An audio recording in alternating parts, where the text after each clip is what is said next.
Sekarang saya mau bahas masalah secara umum, Pak. Yeah. Ini saya pribadi ya. Yeah. Sebenarnya apa sih manfaat yang bisa didapatkan dari pemerintah oleh TKI atau PMI seperti ini yang merupakan penyumbang devisa terbesar kedua ya kalau nggak salah? Datanya saya kurang tahu, kedua apa ketiga kurang tahu. Sekitar itulah. Tapi jujur saya sebagai PMI itu kayak kedepannya saya dapat apa, ngapain, terus apa manfaatnya, ibaratnya sebagai penyumbang devisa, tapi banyak TKI yang nganggur gitu, terus nggak pulang dari luar negeri udah nggak punya apa, miskin lagi lah gitu. Kalau dibandingkan dengan mungkin instansi-instansi yang ada di pemerintah yang lainnya, itu malah mereka dimakmurkan gitu, dapat fasilitas apalah gitu. Tapi sebagai TKI, misalkan nih PNS, yang mungkin mereka di bidang cuma nulis-nulis surat, tapi mereka dapat pensiun, dapat jaminan apa. Tapi TKI yang sebagai penyumbang devisa, negara kan kuatnya dari devisa ibaratnya ya. Tapi PMI nggak dapat apa-apa. Itu kalau menurut pribadi sampean gimana sih, Pak? Kalau terkait itu mungkin saya menjawabnya secara pribadi ya, Mas Ferry. Jadi begini, dipungkiri atau tidak, Mas Ferry, kita ini sangat kurang untuk lapangan kerja. Terlebih ke depan ini kita ada, kalau saya bilang dihantui lah, artinya dihantui itu bisa plus bisa minus. Bonus demografi itu kalau tidak dikelola dengan baik ini justru malah menjadi masalah yang serius. Tetapi menjadi sesuatu yang menguntungkan secara serius juga bila dikelola dengan baik. Nah, artinya gini, kepentingan negara ya jelas di Undang-Undang 45 jelas bahwa bekerja itu merupakan hak setiap warga negara Indonesia, sehingga pemerintah itu tidak bisa melarang, juga tidak bisa mewajibkan orang ke luar negeri. Apa yang harus dilakukan oleh pemerintah? Pemerintah harus hadir memfasilitasi proses yang mau bekerja di dalam maupun di luar negeri. Kalau berbicara manfaatnya apa? Tentu kondisi Indonesia di dalam negeri belum mencukupi secara sepenuhnya peluang kerja untuk angkatan kerja produktif kita. Tentu kita kekurangan nih lapangan kerja. Nah, di luar negeri banyak lapangan kerja. Dan siapapun punya hak untuk bekerja, Mas Ferry. Dan negara nggak bisa melarang. Negara harus memfasilitasi. Dengan apa negara hadir memfasilitasi? Dengan menciptakan Undang-Undang 18 2017. Diatur secara baik, etape per etape. Sebelum bekerjanya kayak apa, selama bekerjanya kayak apa, setelah bekerjanya kayak apa. Nah, kalau berbicara negara tentu ada PMI ini kan, kalau bahasanya Bu Menteri Ketenagakerjaan Ida Fauzia itu kan sebagai agen perubahan ekonomi, Mas Ferry. Secara nasional dia punya sumbangsi dengan remitansi karena hilir mudik uang gaji yang dikirim ke Indonesia. Secara pribadi dia punya peran terhadap ekonomi provinsi, kabupaten, kota dia asal. Dan secara mendasar dia sebagai agen perubahan ekonomi terhadap keluarganya itu. Itu kalau kata Bu Menteri. Artinya negara harus mensupport orang bekerja ke luar negeri, karena dampaknya tidak hanya terhadap skup keluarganya secara ekonomi, tapi secara skup negara juga mempunyai peran. Nah, bagaimana manfaatnya?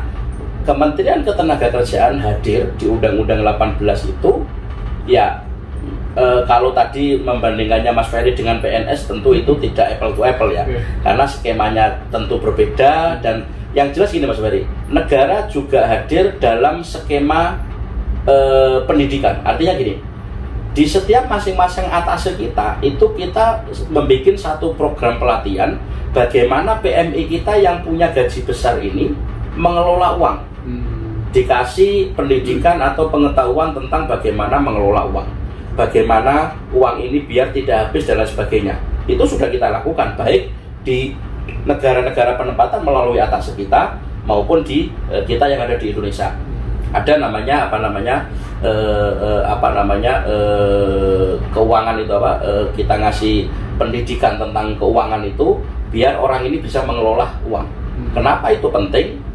Ya banyak PMI istrinya atau suaminya yang kerja dipercayakan terhadap istri atau suami digunakan dengan tanpa bentuk, dipakai nakal lah, dipakai beli hal-hal yang nggak berguna, yang tidak mempunyai dampak atau tidak mempunyai income yang jelas atau tidak berwujud. Itu sangat sering sekali kami menangani itu, sehingga ya peran negara hanya sampai titik itu, Mas Ferry.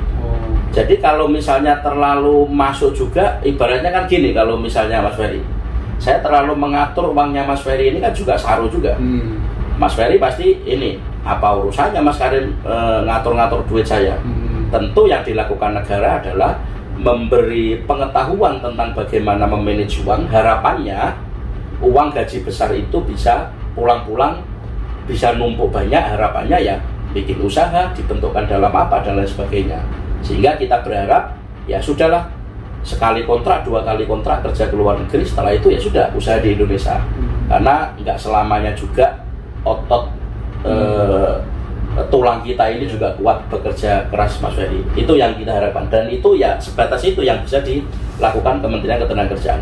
Banyak program-program, Mas Ferry, yang kita hadirkan yang itu bisa saling integrasi satu sama lain. Di kita juga ada program kelompok, misalnya di desanya Mas Ferry nih, di salah satu desa, desa apa Mas Ferry? Desa Blora misalnya, banyak ex-PMI yang sudah pulang, bentuk satu kelompok 20 orang di direktorat lain, di pengembangan kerja di Banas itu ada program kelompok, dikasih modalitas untuk bikin usaha, dikasih apa namanya pelatihan-pelatihan itu. Nah harapannya ya dari kehadiran itu teman-teman yang X ini bisa mengelola atau bisa memberi warna di daerah asalnya itu, Mas Ferry, melalui bikin usahanya dia mungkin apa segala macam. Dan kita sudah banyak mempunyai binaan-binaan yang seperti itu, Mas Ferry. Karena terus terang, Mas Ferry, tidak semua ex-PMI itu juga mau berperan atau bersinggungan dengan pemerintah. Tidak semua. Nah, dan itu ya hak mereka. Kita nggak bisa terlalu memaksa terlalu dalam. Ya pemerintah hanya fasilitator, ini yang bisa dihadirkan dalam bentuk ini yang bisa kita perjuangkan. Karena kalau sudah urusan duit itu kan sangat private sekali, Mas Ferry.